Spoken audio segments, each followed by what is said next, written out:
Formula One today, the most glamorous and dangerous sport in the world.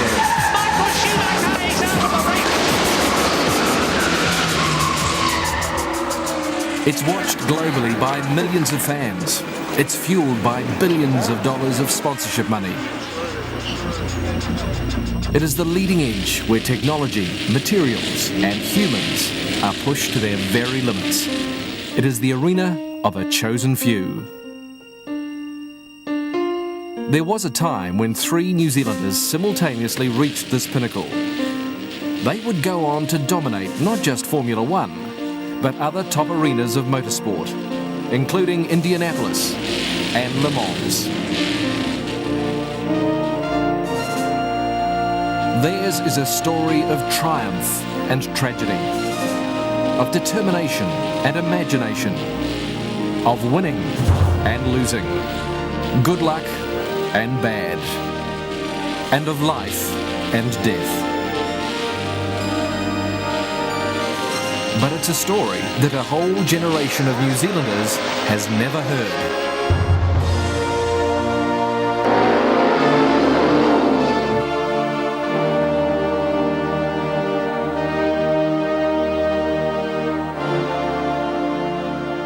I remember my first actual race. It was on a beach at a place called Muriwai in New Zealand. I was, I think, more excited than I've ever been before in my life.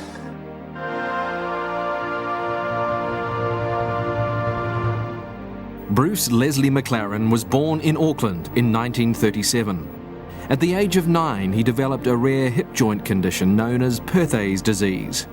He was admitted to the Wilson Home for Crippled Children, where medical advice of the time saw him completely immobilised on a bed frame. He lay on that for 2 years, never came off it. His dream of becoming an All Black would never be realised, so his young, fertile mind fixed on another goal. He was always drawing little racing cars. They were around everything, all his school books and all. He never complained. He was a bit of a leader, I think, there with the other ones, and got their enthusiasm going. He changed from a happy little boy to a very deep, thoughtful little person, and that remained with him all his life.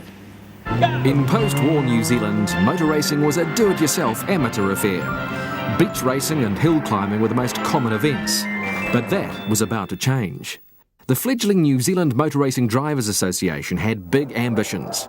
Members like Bruce's father, Les McLaren, and his friend Ross Jensen hatched a plan to include New Zealand on the world motor racing calendar. Well done, Ross. Taking advantage of the off-season in the European sector, would have to stay home and maybe water their tomatoes while there was no motor racing on. So we created motor races for them. So it was a good theme, and it worked, and they were enthusiastic to come.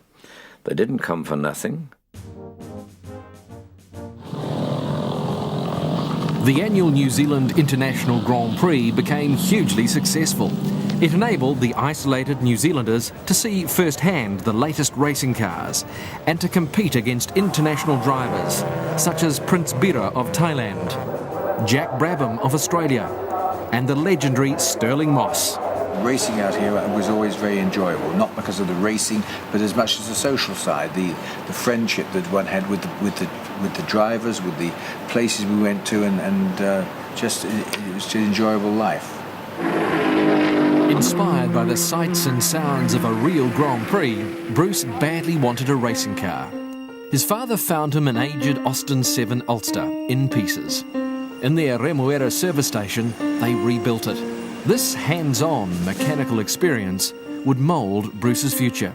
Being with the garage, they had all the necessary equipment there, and then when he was able to get around on crutches, he would be up there sitting on a box taking the men's tools. Just when they were going to reach for one, Bruce would have had it, you see. So. Well, he didn't have a driving licence when we first got it, so it was round the back section at 8 Upland Road. There was a big plum tree, a concrete big path, a lemon tree and an apple tree. Well, he demolished the lot. Once they'd had a little tweak and a play, although I believe it was very hairy to drive, and he says this in his books and such, but most certainly in his very first race at Muriwai, they came first in the 750cc class, and the first championship event there in 1953, both Bruce and Dad scored 1-2, once again in the 750cc class. So in that class at that time, they literally cleaned up everybody. I was about 16, and I remember being wildly excited. In fact, I won it, but it was a handicap race, so that in my little Austin 7 I had a bit of start on everyone else, and in fact I just didn't catch up. It was probably the smallest, shortest, slowest race I'll ever win, but I was certainly excited by it. At the same race meeting was Phil Kerr. He would become Bruce's lifelong friend and eventually managing director of McLaren Racing. We first met in 1952. I think Bruce had just got his licence at age 15, and we were the youngest guys there, and we just got talking, and we got on very well that day, and before I knew it, I was turning up at his father's service station in Remuera. Before long, Bruce's driving ability had outgrown the tiny Austin 7, so he and his father bought a more competitive Austin Healey. The idea was that Les was preparing it for himself, but Bruce certainly had designs in it. The first time Bruce drove the Healey, he was told, "OK, son, don't bend it. If you bend it, don't come home." And once again, I think when Dad realised that Bruce was a more capable driver, Dad stood to one side and fostered him on. Bruce was a good listener, and as a good listener, he absorbed everything that he was told. His driving was always smooth, well calculated, safe. It was an era of no seatbelts and no roll bars. Bruce saw firsthand the dangers of motorsport while competing in a race preceding the 1957 Grand Prix. Experienced British driver Ken Morton was killed when he lost control of his red Ferrari, number 64. Bruce was driving his red Austin Healey, number 46. There was confusion over just who had crashed. That was terrible that day. I can see that scene now going down there, those cars going. The cars just rolled over and I couldn't tell who was who. And that gave me a big fright. We were all very aware that it is a lethal sport.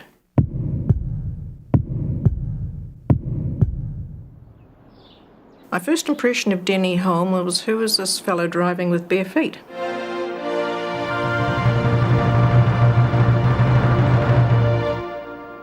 Dennis Clive Hulme was born in Nelson in 1936, but grew up in the tiny Bay of Plenty town of Pongakawa. Denny Hulme's father won the Victoria Cross in Crete, so Denny's father was a legend long before Denny was, and his dad was a real hard case, and he ran a trucking business, and he used to tell the story of the young being in the garage when young Denny was welding. And he was wondering what the smell was, and he realised Denny was standing on a welding spark, but the soles of his bare feet were so thick that he hadn't realised it. Well, we all went to school bare feet in those days, and then he started driving his father's trucks, his sand trucks. Sometimes driving the truck, I used to pretend I'd be Sterling Moss or Fangio or somebody like that.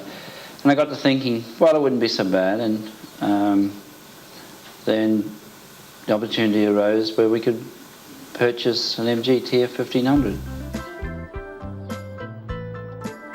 I did registered nurse training in Tauranga, and my girlfriend and I were biking back up Cameron Road and happened to see Dennis and his friend Peter draped on his MGTF outside the milk bar, and they said g'day.